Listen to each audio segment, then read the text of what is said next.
রহমানির রহিম। সকাল সন্ধ্যায় 100 বার সুবহানাল্লাহ।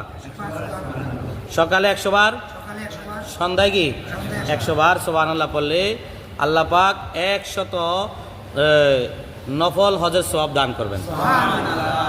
সকাল সন্ধ্যায়, সকালে 100 বার, বিকালে 100 বার।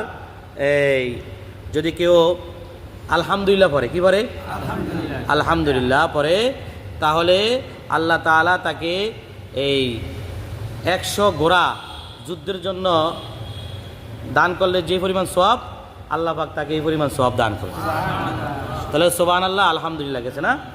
এরপর হলো কি না, লা ইলাহা ইল্লাল্লাহ। যদি কেউ লা ইলাহা ইল্লাল্লাহ সকালে 100 বার, বিকালে 100 বার পড়ে, তাহলে আল্লাহ পাক তাকে ইসমাইল আলাইহিস সালাতু ওয়াস সালামের বংশে 100 গোলা 100 দাস আজাদ করলে যেই পরিমাণ সওয়াব, এই পরিমাণ সওয়াব দান করবে।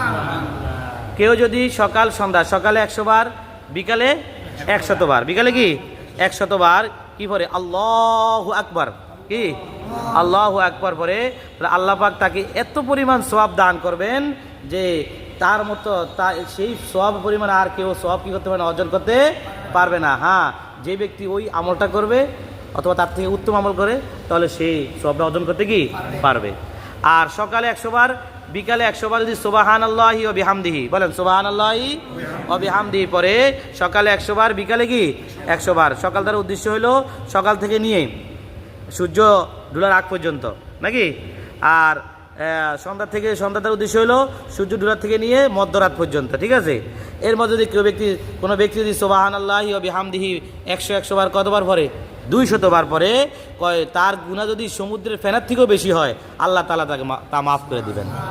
আমরা এই তসবিহাতগুলো আদায় করবো তো ভাই ইনশাআল্লাহ। হ্যাঁ, কোরআন শরীফ শিখবো।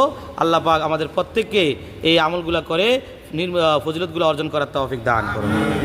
সুবহানাকাল্লাহ।